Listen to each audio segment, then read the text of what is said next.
Good morning, everyone, and welcome to Adobe Live. My name is Terry White, worldwide photography evangelist here at Adobe, and it's my pleasure once again to be streaming to you live here from rainy Atlanta. It's rainy today. Normally I say sunny, but I'd be lying.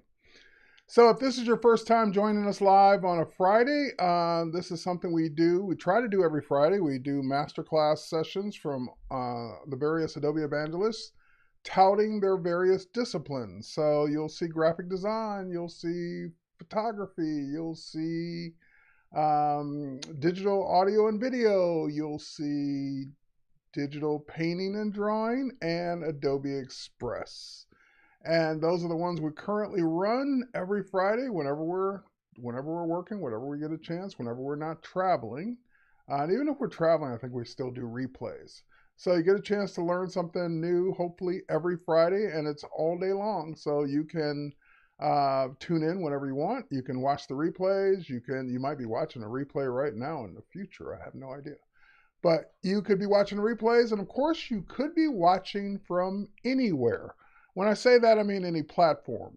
The main platform that we're on is Behance, which is B-E, the letter B, or the word B, .net/Adobe Live. Here, I'll throw the banner up right now. But you could also be watching us on YouTube natively. You could be watching us on Facebook. I see some folks popping in on YouTube and Facebook right now. You could be watching it on my LinkedIn.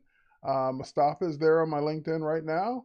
You could be watching us on Twitter. So you could be watching us on multiple platforms, and that's great. I'll try my best to look at both chats. The Behance chat is the main one. That's the one I'm going to be paying attention to.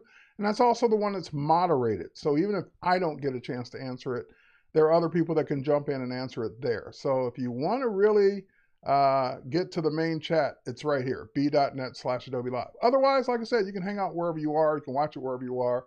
That's why I do stream it to multiple platforms so that you can watch it wherever you want, including Twitch. So I see Carol Cabin. It's been a while. How are you? I see Sheila Ferguson over on YouTube. Jesse, I see some folks over on Behance like Rapus and General Kenobi and Kathy and Karen and Andrew. Andrew, how's it going, buddy? Maurice and Sean. Now, we got some of the introductions out of the way, and if I missed your name, it wasn't on purpose. Either I couldn't pronounce it or I didn't see it. No, just kidding. With that said, let's talk about today's topic. Today's topic is going to be Terrell's like, where are the replays of all? They're on my YouTube channel at terrywhite.tv. So that's a good thing if you want to go back and watch any of the masterclasses I've done over the last 2 years. I believe we've been doing them for at least 2 years. You can go watch any of the over 100 episodes from day one. So just head over to terrywhite.tv. There's a photography masterclass playlist, and you just veg out on photography masterclasses all day. If you want all the rest, those are on the Adobe Live YouTube and the Adobe Creative Cloud YouTube. So you subscribe to those as well. So thanks for giving me the chance to plug those.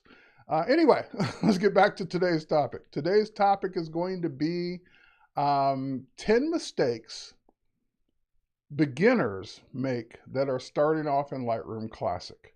And you might be making these mistakes and you've been using it for a while. So this is just the kind of 10 mistakes people generally make. Now, what do I consider it? Why do I consider it to be a mistake? And this is because people get really touchy about their workflow. So I call it a mistake if you don't know why you're doing it. In other words, you're doing something because you just kind of guess that's the way it is, or someone told you, but you don't know why you're doing it. Then most likely, if it's one of these 10 things, you're doing it by mistake. It's not intentional. Now, some of these things I'm going to talk about, some people swear by, like, no, I do it this way, and this is the way I do it, and I do it this way because of these reasons. Okay, cool. Keep doing it that way then. Maybe it's not a mistake for you because you prefer that method. So I don't want to get in any fights. I don't want to see you in the parking lot after it's over. I just want to tell you what I consider to be a mistake and some reasons why you should be doing it differently. Let's put it that way. All right. And again, if you're stuck on doing it that way, by all means, keep doing you. I don't care. It's your catalog. It's your photos. Do what you want. All right. So now let's go. Let's move on. My hubby said that he has probably done all of them. Well, we've probably all done most of them at some point. Wait, what? Things that know that we're doing things the way we do. Wait, we're supposed to know. Oh, yeah, you're supposed to know why you're doing things the way you do them. Absolutely. All right, so I could have fun in the chat all day long. Yep, beginners can be stubborn. All right, let's head over. So let's get rid of the banner. Let's head over to my desktop. There's Lightroom Classic open. And the most egregious one, again, especially if you don't know why you're doing it and you're just doing it, and it usually causes you problems. And this is the one you've heard me say this. If you've been watching these classes for 2 years, you've heard me say it for 2 years. Number one, the most egregious mistake people make if they don't know why they're doing it is working behind Lightroom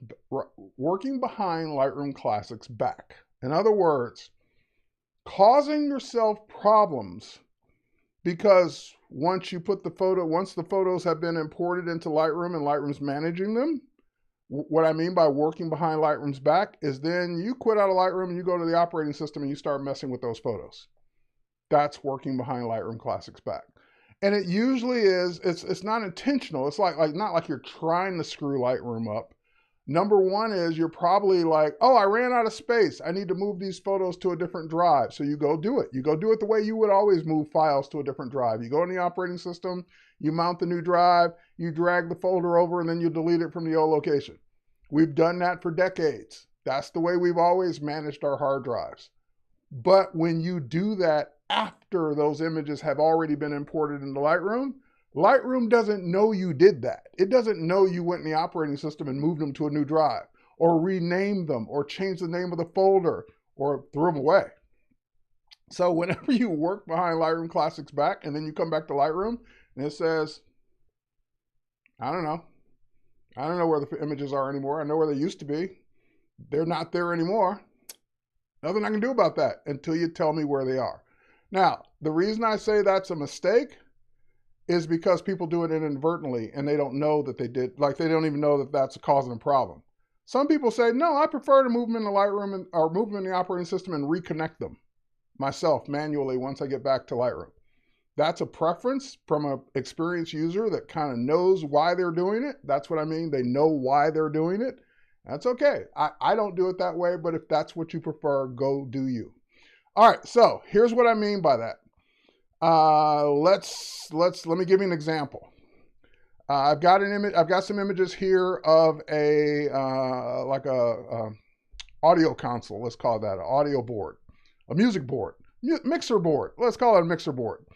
And I see that the name of this file is APC0113. And oh no, this should be the mixer board. That's what I know it as. So I don't even know where it is in the operating system. Let's go tell it to show it to us.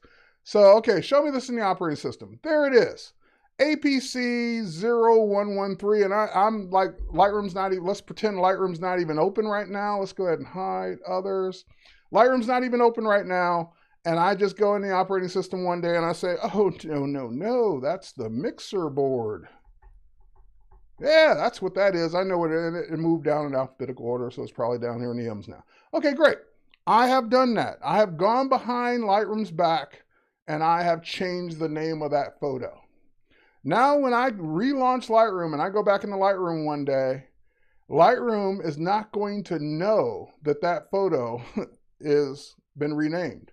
So it doesn't know that it's got a new name now. And what does it think it is? It thinks it's missing, because it's looking for APC 0113 or whatever the name was. And it says, okay, I can't do anything with it. You can't. So, by the way, in a missing state, especially if you haven't built smart previews.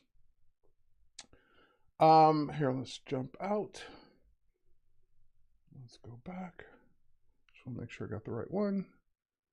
That is the one that's missing. Typically, that's even let me do it now. But typically, maybe I built a smart preview, I don't know. But typically, it won't let you do anything. It won't let you edit the photo. It won't let you export the photo. It won't let you do anything with the photo because it doesn't know where it is as long as it says it's missing. Now, it just proved me a liar. It did let me edit that one, but normally it won't. Okay, so how would I fix this? How would I fix this missing photo? And by the one to the right of it, this is what it looks like when it knows where the photo is. So that one says original photo. This one says photo is missing. So whichever one is missing, it's because you either A, did one of four things. You moved the image to a different folder in the operating system. You renamed it, which is the one we did. You renamed the photo. You renamed the folder that the photo was in, or moved the folder, either one, move the folder or rename the folder that it was in. Even though you didn't change the name of the image, you changed the name of the folder or you moved the whole folder to a different place. And lastly, you deleted the photo. And if you deleted it, then you got a bigger problem because there's nothing I can do. So if you are working behind Lightroom's back and you don't know why you're doing that, stop doing that. Don't do that anymore, because it's going to cause you these issues. Now, if I want to reconnect that photo, I can click on the photo is missing and I can go locate it. And I can go try and find, if I know what I read. Oh yeah, I remember I renamed that photo mixer board. I don't know, is it in here somewhere? Let's do it by name. There it is, mixer board DNG, and I reconnected in Lightroom. Yep, confirm. And now it knows, oh, you mean that one that's now called mixer board. And if I get out of this and go back in, it should say original photo. It does, and it no longer thinks it's missing. Cool. I knew what I was doing. I went in the operating system and renamed it. I know that's going to break Lightroom. I came back and resolved it by relinking to the new location. That's an experienced user that knows why they did it, and they were able to fix it.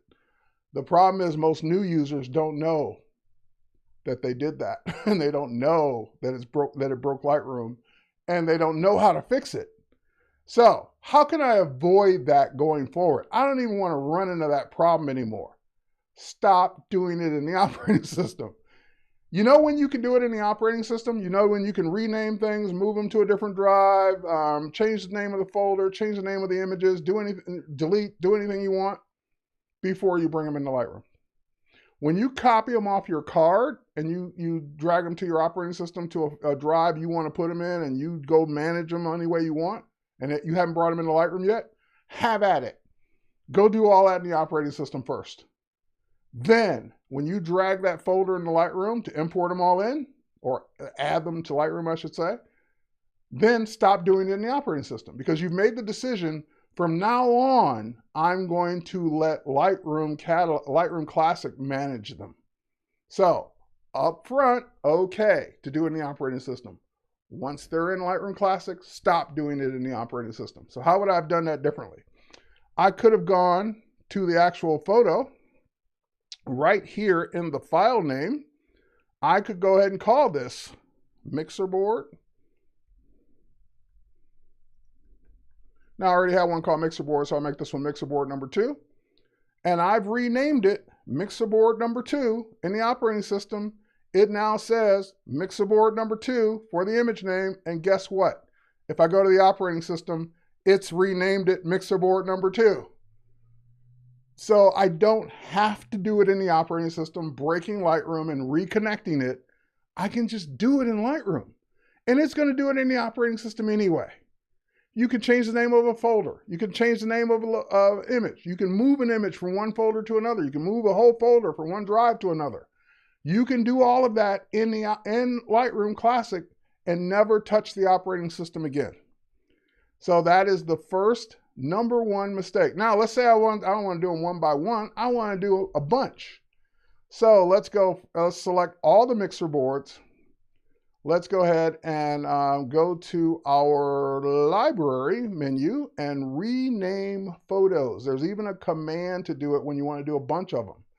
So if you don't want to do just one, go to the rename photo and call this one mixer board. I'm going to start the number 3 because we already have 1 and 2.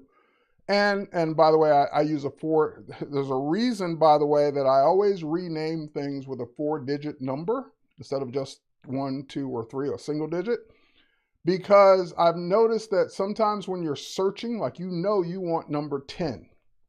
I want mixer board number 10. And if you didn't have the preceding zeros, it'll find 10. it'll find 100, it'll find 1000, it'll find everything with a 10 in it. So if I'm looking for mixer board 0003, there's only one of those. So that's just a tip, by the way, if you're renaming things. And the way you do that, just as a bonus tip, is in your custom settings, you can edit and you can tell it how many digits to use for your naming sequence. So you can go all the way up to 5 zeros proceeding. Now, why do I use 4? Why not 5? Why not 3? Why not 2? Because I know in all my history of shooting and importing images into Lightroom or adding images into Lightroom Classic, I've never shot more than 9,999 images in one folder, one shoot. So that's a safe number for me. I'm never going to have more than that. So I know I'm not going to have a 10,000th number. So there we go. That's why I do that. All right, so now I told it to rename mixer board 3, starting with number 3, and rename all the ones I selected. And boom, just like that, they're now mixer board all the way up to mixer board number 10. Not 1000, not 100. It is 0010. I know if I search for that, that's the one it's going to find. And the other 2 didn't get renamed, but I could go ahead and rename those 2. So let's go to rename. And let's call it mixer board. We're going to start this one number 1. So this one will rename those 2, mixer board 001 and 002. Done. So now they're all consistent. I don't know. Flip the name around for some reason, but it did it. All right, so now if I go in the operating system, guess what? They're all named. I didn't have to do it here. It did it for me. And it didn't even matter which format they were in. Some are DNGs, some are, raw files, some are JPEGs. And so it just figured it out. It doesn't matter what extension they are, it just renamed them. So do all that kind of management work in Lightroom Classic, not in the operating system. Now let's take it up a notch. Let's say I want to move those 10 from wherever they're located to a new folder, on a new drive, on a new whatever, because that's typically what happens to people. I can select those 10. Nope, let's not miss the first one. Select those 10, or how many ever they are. And then I can go to my folders tab, which will have all my drives. So if you have an external drive you just bought, brand new external drive, and it's not listed here, plug it in, and it still won't be listed here because Lightroom doesn't keep track of drives that you randomly plug into your computer. When you're ready to add images to that brand new hard drive and you're ready to offload some of this other stuff, let me see if I have a hard drive handy. Hang on, I think I got one handy. Because then it's easier for me to show you rather than talk you through and have you imagine. So hang on, I think I got one here. I should have like a SSD in my backpack somewhere. Hold on. Talk amongst yourselves while I do that. I should have one in this bag. Yep, I feel some stuff down here. Those are card readers. Oh, there's all kinds of stuff.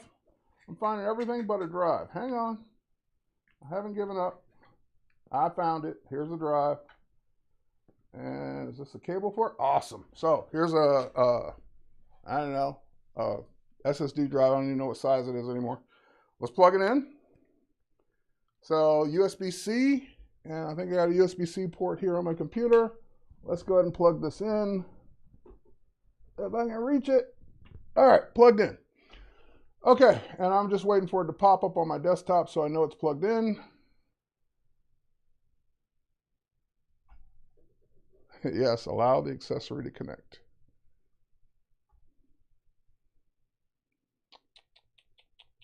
Do I see it anywhere over there? There it is.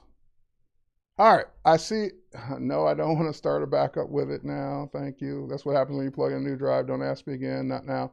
Okay, so now I plugged in a new drive. I see it over there on the other display.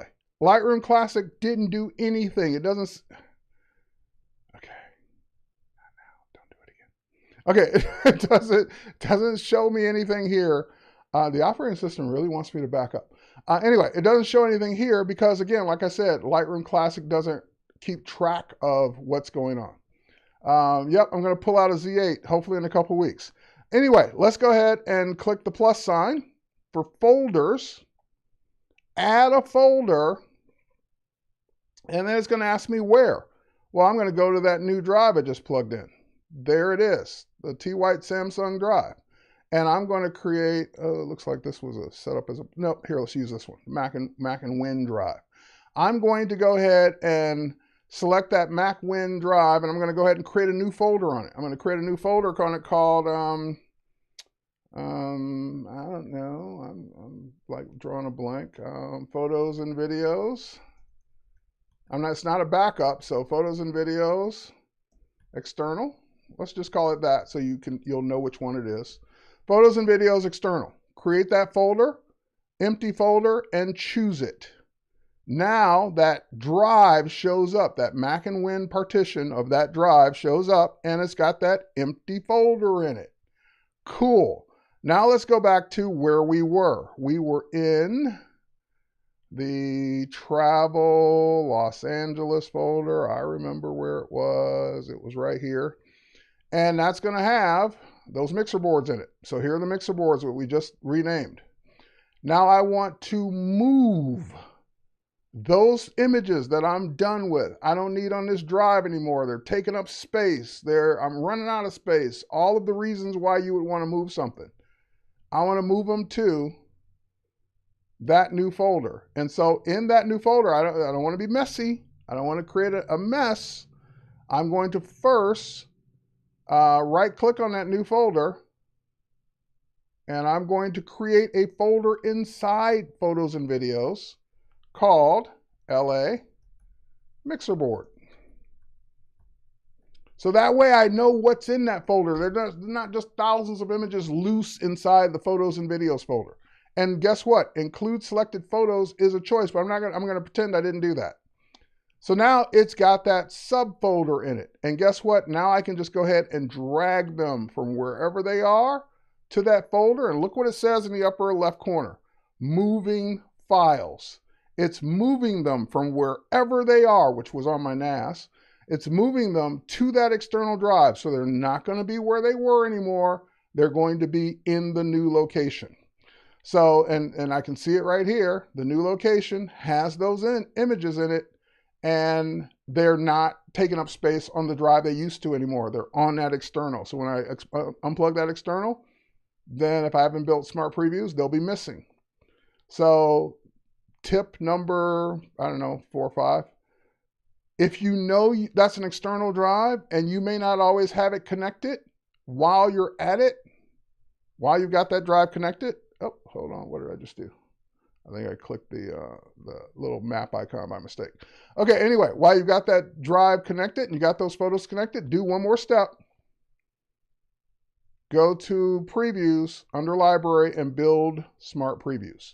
Why are you building Smart Previews? Because Smart Previews stay with the catalog. So they're going to stay on my internal laptop drive. So even when I disconnect that external drive, I will have the smart previews to still show me the icons and to still edit. So if you look on the right-hand side, it not only knows where the original is, it says plus smart preview. So that's giving me both. I've got the original right now because the drive's connected. I've got the smart preview because it's with this catalog. Now let's say I go to the operating system and I eject Mac and Win. Eject. Okay, Mac and Win's been ejected. It's no longer connected to the computer. Notice now, what does it say? It doesn't say original anymore. It says Smart Preview. That one just says Smart Preview now. They should all say Smart Preview. As soon as that, yep, it says, oh, the original's gone because that drive's not connected anymore. It's just Smart Previews. I can still see them. I can still edit them. But notice what's going on over here. It says, hey, everything's missing. And that's okay because I just know the drive's not plugged in. If the drive were plugged in, this will light up again. So if I disconnect the drive, hang on, there's got another partition on that drive. Let's disconnect it. Eject it, I mean. So we eject both partitions. There we go. Now I can safely unplug it. Oh, it's unplugged in my hand. I come back later and plug it in. There we go, plugged in. And now, as soon as it mounts the two volumes or two partitions on that drive, the Mac and Win just showed up, and ooh, everything lit up green. There it is, everything lit up green because it says, oh, I see the drive, everything's good. That's how it works. So stop working behind Lightroom Classic's back, the big number one that took us, I don't know, 20 minutes to go over. If you do that, your life will get so much better if you just manage everything here. I showed you how to rename. I showed you how to move things to another drive. I showed you how to create folders on another drive. I showed you how to do basically all the maintenance that you're trying to do in the operating system right here in Lightroom Classic. And if you do it in Lightroom Classic, everything stays connected. All right, any reason to not build smart previews on all imports? Chris, they just take up space. Other than that, there's no reason. If you got plenty of space, there's no reason not to. And I do, because I never know where those images are going to end up. So I build smart previews just automatically when I import things, because I'm likely to move them at some point or do something with them at some point, and they're not going to be always with me. So if I do it up front, I won't forget, and I won't run into a situation I've run into many times where I'm in a hotel room, I launch Lightroom Classic to go work on something, and it just says photo missing, because the drive they're on isn't with me and I didn't build smart previews, so I'm screwed. But yeah, if you build smart previews all the time, other than taking up space, that's it. And they don't take up a ton of space, but they do take up space with your catalog. All right, that was number one. Number two, and I still am surprised that this is a thing, but I guess it is a thing if you're new because you just don't know. We just went over a whole thing about where your photos are. But I still take for granted that everyone knows where their catalog is. Does that make sense? Because your catalog is a separate thing. It's not your photos. So where is this catalog called TWP? I never scroll up high enough. Hang on. I always cut it off. Hang on. Where's this catalog called TWP LR Classic version 12 Lightroom catalog? Where is it? Because if you don't know where your catalog is either, that probably tells me you're not backing it up. It probably also tells me that when it's time to do any kind of catalog maintenance, you don't know where to start. It also tells me that it's likely your catalog might be missing or run into a problem later on because you don't know where it is. So you should know where your catalog is. And if you haven't changed the location, meaning you just installed Lightroom Classic the day you started and it created a brand new catalog for you, then your Lightroom catalog most likely is in your operating system's users folder. So I have a user called T White. It's in the pictures folder in that users folder, and it's in a folder with everything else that the catalog needs, including those smart previews. So if you don't know where it is, that's the first place I would go to look, is in the users folder in your operating system, Windows or Mac, in the pictures folder for your user. All right. Let's say I didn't know where it was. I wanted to make sure that's where it was. Couple ways. I don't know if you can do this on Windows. I know you can do this on Mac, but I'll show you the Windows way too. If you just hold down your Command key on Mac and just click on the name of the catalog, it'll show you the whole path of where it is. Now this might work on Windows with the Control key. I've just never tried it. So it tells me it's in a folder called TWP LRCC. It's in the TWP catalog folder, in the pictures folder, in the users T White users folder on that hard drive. The other thing I want to make sure that you're always doing is you're keeping your catalog on a physically connected drive, whether it's the internal drive or an external drive, but not a network storage drive, not a NAS.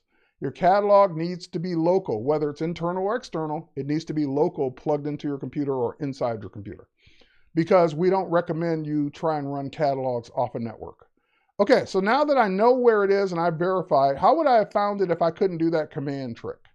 If you go to your Lightroom catalog settings under your settings area, and guess what? It has a show me button. Look at that. The team even figured out that you might want to know someday. So they put a show me button in and it just shows you exactly where it is.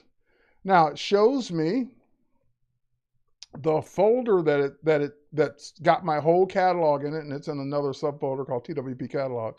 But it's got everything in here. And for Chris, who asked about the smart previews, the smart previews is this file right here. So right now, mine is taking up a mere 4.86 gigabytes. I was thinking internet speeds earlier. Gigabytes, and I'm perfectly fine with that. That's nothing for the size drive that I'm working on. But just if you want to keep an eye on that, if you're making smart previews for everything you import, that's the size that this is going to impact. It's just one file that's just going to keep getting bigger, bigger, bigger, and bigger. Okay, so this is the actual catalog right here. So just know where your catalog is and back it up. Like this is all your edits. This is keep tracking of all your organization. This is keeping track of all the locations of where your images are. So it's the most important part aside from your images themselves. You should treat this like you should worship this thing. Because if this gets messed up, years and years of work of Lightroom could be messed up. So that's why we want to keep it backed up. That's why we want to know where it is at all times. And that's why we want to be able to, if something happens, we want to be able to not lose months and months worth of work because we weren't backing it up. All right, next up. That command right click to see location is a Mac OS thing, works in all apps. Yes, it is. Okay, next thing. That was number 2, knowing where your catalog is. Number 3, and this is going to be one of those that's going to start a fight. When you import, here, let me see if I can bring up the import dialog box to show you this. Do a copy. Let's see if I can get to where it shows me. Here it is. All right. When Lightroom first came out, because it wasn't called Classic in the first version. When Lightroom first came out, the default when you imported images was by date. So it will create a folder called 2023. It'll create another folder called 2023-512 because that's today's date, and it'll organize the images by their dates.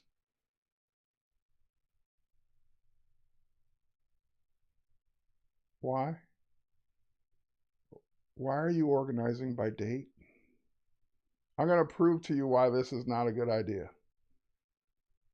Go to your June 29th, 2019 folder, and without opening it, tell me what's in it. Exactly. I have no clue what I did 3 days ago, let alone 3 years ago, by date. Unless that date was significant, unless it was a birthday, anniversary, or something significant, that the date means something, I have no clue what, 5 days from now, what's in the 512 folder. I will never know. Who is this helping? I really want to sit down with the date people and say, why does date matter in the organization? Now, I understand, file dates and all that. And by the way, the dates are in the files. So I really don't understand this at all, ever. I never have. So even though this used to be the default, I would always switch it to install and import them into one folder and then into a subfolder, and I would actually name the folder. So the reason that this one popped up on my list today is I was watching a YouTube video of someone who was showing how to organize images in Lightroom Classic on a network storage device. And I was curious to see their method. And the minute he said date, and he showed his example, that's why I knew the 2019 June 29th date, because it's fresh in my mind.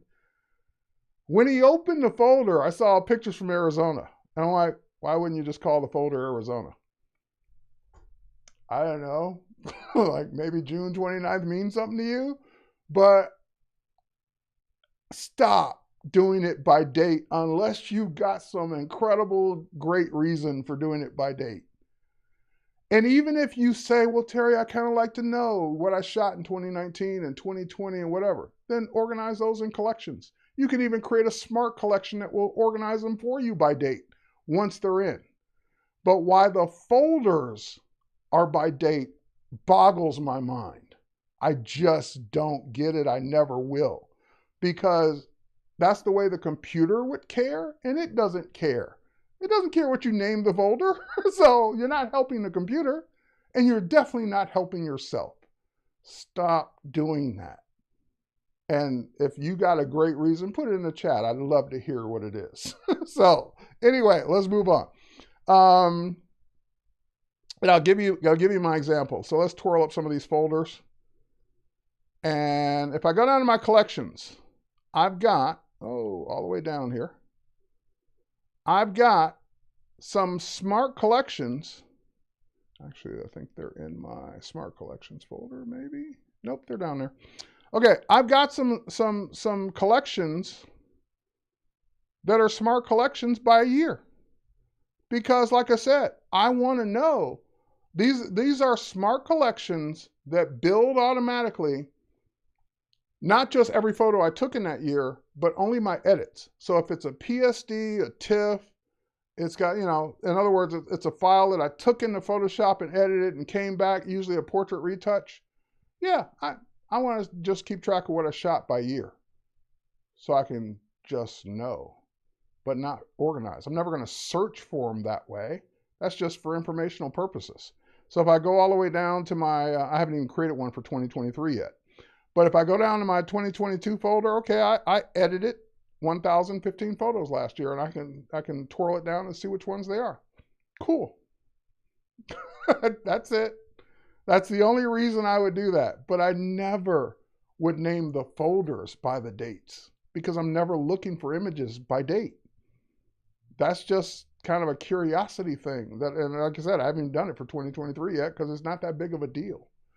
So if I show you my folder structure to where I can always find what I'm looking for, even if I never keyworded a single thing, on my network storage device, I've got a folder called Terry White Photography, and in that folder are all the different subfolders for the kinds of things I shoot. So if I go to my portraits folder and I'm looking for a portrait from, I don't know, Amber, I'm going to see Amber's folder, and I'm going to see her subfolders for all the different shoots I did with Amber. Not July 17th, 2015, which I would have no clue what that means. But if I'm looking for it, guess what? I didn't keyword any photos named Amber. I didn't do anything extra, but I bet I can find all the Amber photos because they're in the Amber folder. It's that simple. Name the folder something meaningful to you. Now for travel, you might have a situation, for example, if I get out of portraits where it's not a person's name, it's a location. So for example, I've been to Iceland twice. So I have an Iceland 2016 folder and I have an Iceland 2017 folder. That makes sense to me because I want to see the ones from each year. That's it. And by the way, if I'm looking for my Iceland pictures, guess what? I know that if I select both folders, that's going to show me every Iceland shot I've ever taken because they're not anywhere else. They're only going to be in the Iceland folder. So they're all here. All of them, all 4,000 or 3,700 of them, they're all here. I don't have to keyword. I don't have to look for them in a specific folder. I don't have to find them any other way because the folder name makes sense. And if I'm looking for a particular year, then I just click on that year and it narrows it down to just the ones I took that year. That's it. So that's as far as a date as I go. If I went to a place more than once, then I add the year on the end of the name of the folder. But I don't put April 4th, 2010. What does that mean? Okay, we beat up the date thing enough. Next. Here's one I caught myself doing the other day. Remember I showed you where your catalog is and I talked about backing it up? Well, Lightroom, I have had Lightroom set to back up my catalog, and here, let me show you how I do that. Back up my catalog automatically. Catalog settings, I think it's in here. Back up the catalog once a week when exiting Lightroom. So that means it will not just make a copy of the catalog, but more importantly, because you can do that with all your backup software. What this does that the other backup software won't do is it checks the integrity of the catalog before it makes the backup. So it checks the integrity, compresses the copy, and then spits it out wherever you tell it to. So I highly recommend that you back up your catalog using this method, even if you're backing it up other ways. Now, the third bad habit, are we on number 3? No, we're on number 4. Or no, we're on number 5. I skipped number 4. We're going to go back to number 4 in a minute. So number 5, not keeping too many copies of the backups. So I have the backups in this folder for just demo purposes. And it's showing me the last 3 backups. And I like to keep, I don't know why the last 3. You really only need the last 1 as long as it works. You don't need more than 1, but just in case, I keep the last 3. And sometimes, like the last time I went in this folder, because I just hadn't been in a while, it had like 15 copies. It had all the last 15 backups. So that's 15 weeks worth of catalog backups. When would I ever go to the 15th one? It would have to be a disaster. I mean, the first 14 didn't work. And if the first 14 didn't work, the 15th one probably doesn't work either.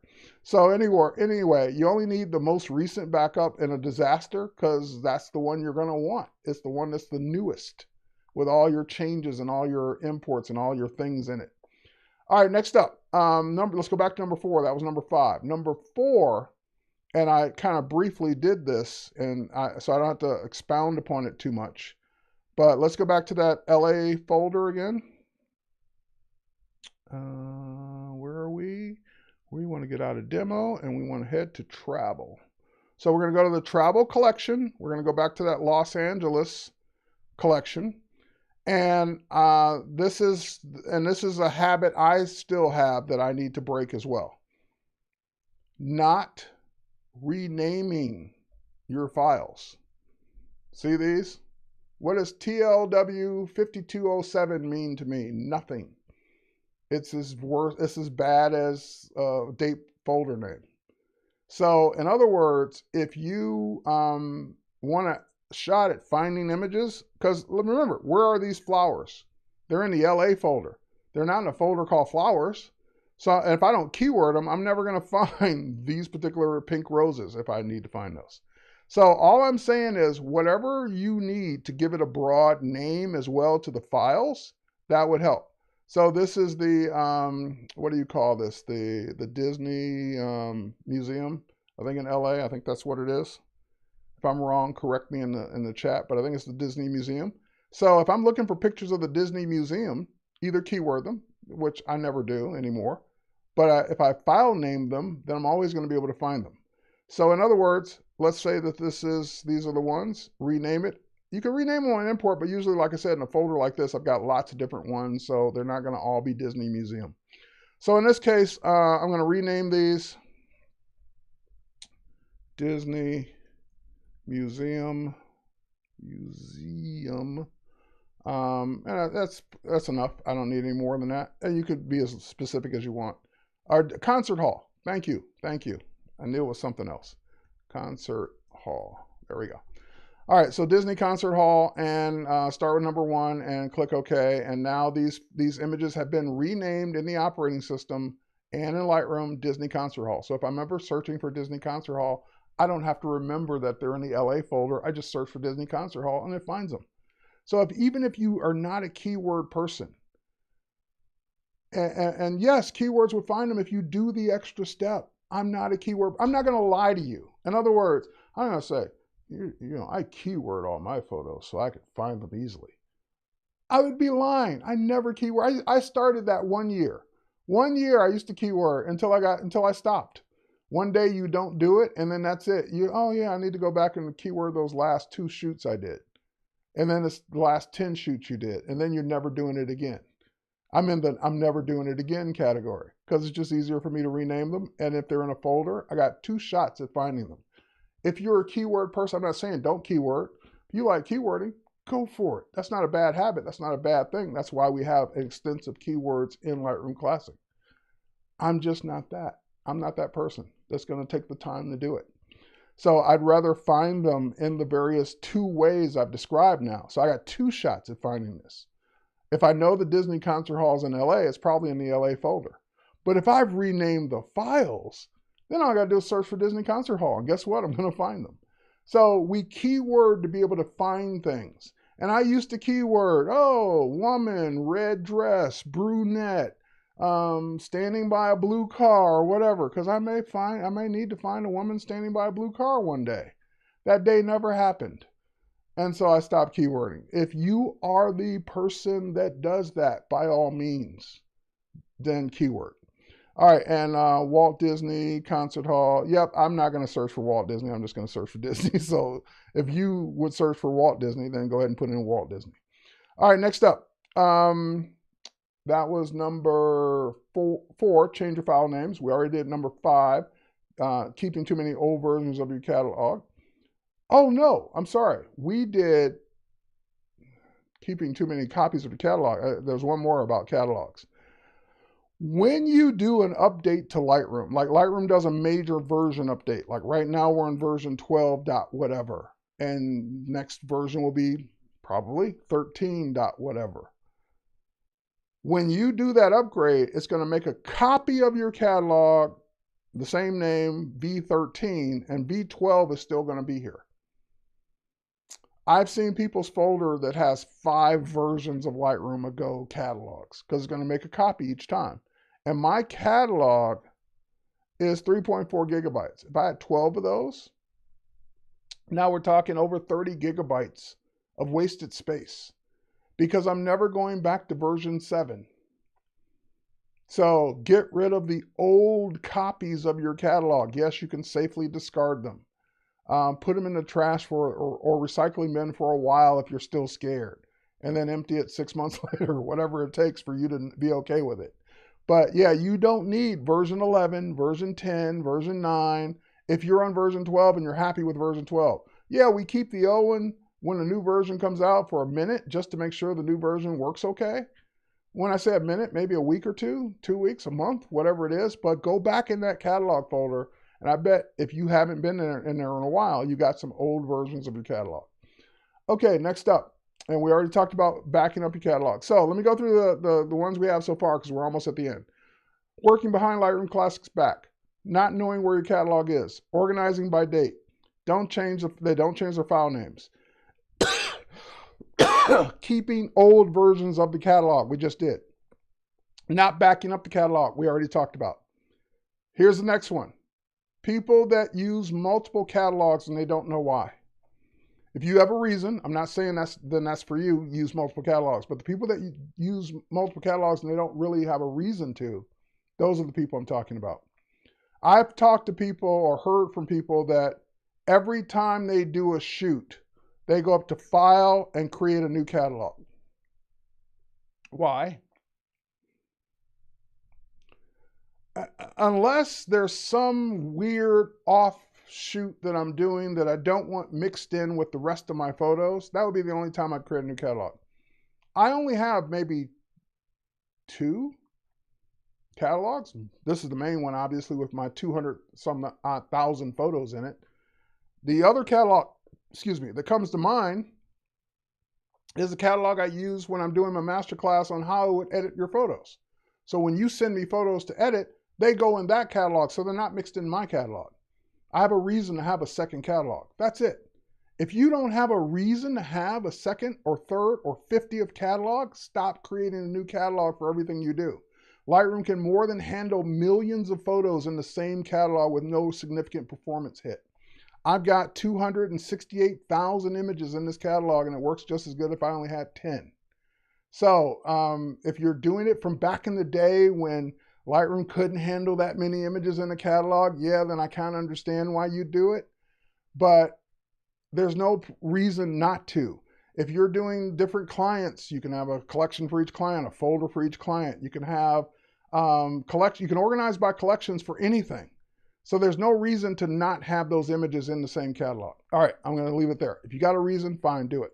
And by the way, if you want to sync images to your mobile devices, Lightroom can only sync from one catalog at a time. So if you want to have your second catalog sync, you got to turn off syncing in your first catalog. That was the main reason I switched back in the day when I switched to one catalog.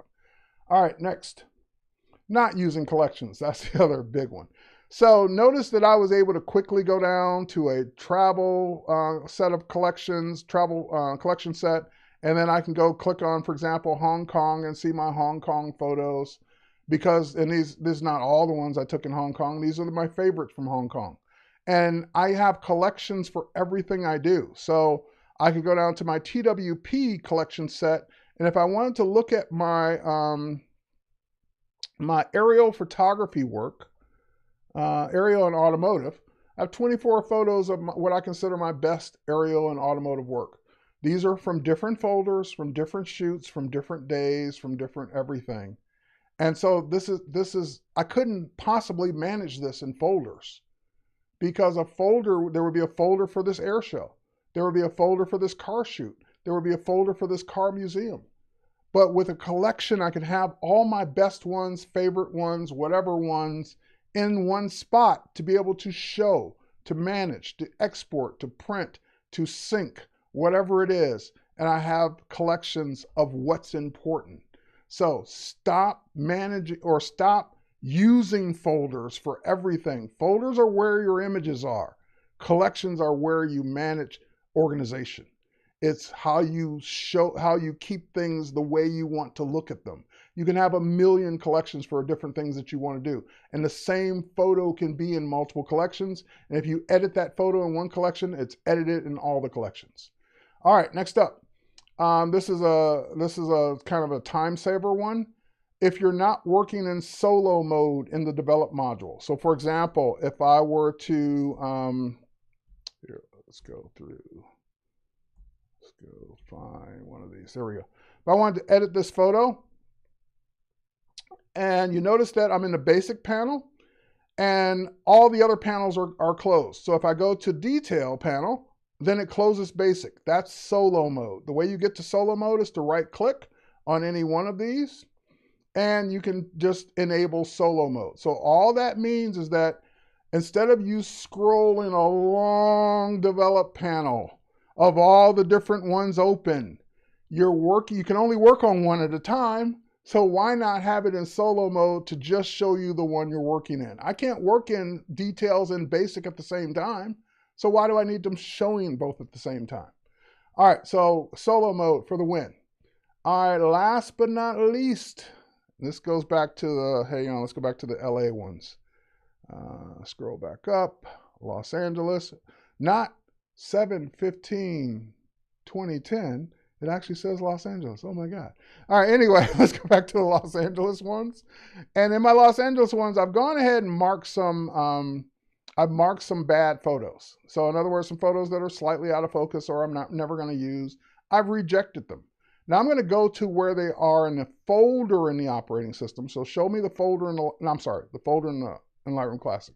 So show me the folder that they're in, and they're in oh my God, they're in the Los Angeles folder, not a, what date was this? Not a April 23, 2016 folder. They're not in a folder called that. They're in a folder called Los Angeles. Imagine that. Anyway, the 10th thing is wimping out when it comes to bad photos. And what I mean by wimping out, you're a photographer. You were hired to do a job. You were hired because they thought your work was great. They thought you were good. They trust you to make decisions that are appropriate. I don't want to show a client a bad photo because I think they might want to see it. Why would I show it to them if I know it's bad?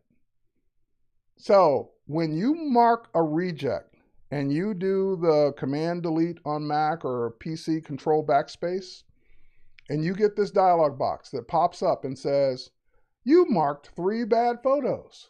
Do you just want to simply remove them from Lightroom? I lost all respect for you if you click that button. Because what you're really saying is I'm not sure of myself. I don't want to delete them. I just want to keep them in the folder just in case They'll disappear out of Lightroom. I'll never see them again. I'll never go back to them again. But I still got them, just in case. And unless you're contractually obligated to keep every frame you snapped, delete them. I wish the Lightroom team would make the delete the default. There's never a time, unless I'm doing some kind of testing, where I just want to get them out of Lightroom, but I want to keep them in a folder just in case. Because we always go back to that folder to look at the ones that were bad someday. Okay, stop doing this too. Hit delete. Yep, I want to permanently delete these files off my NAS. They were bad. I wouldn't have marked them bad if they weren't bad. And by the way, that's what I mean by having confidence. If they're not bad, then don't mark them as a reject. If they're a maybe I can fix them someday with some new, sharpening technology that might come out and I would really like them, then don't mark them as a reject. A reject is a reject. It means it's so bad that you don't want to keep it anymore. You're never going to use it. I should say that. It's so bad you're never going to use it. If you're never going to use it, why are you holding on to the space that it takes up? So don't wimp out. Delete the photos. Those are my 10 mistakes that new Lightroom Classic users make. Stop holding on to photos you're never going to use. All right. Hopefully you got something out of this today. Hopefully you enjoyed the jokes. Those are the ones I have. Sorry, I don't have any better ones.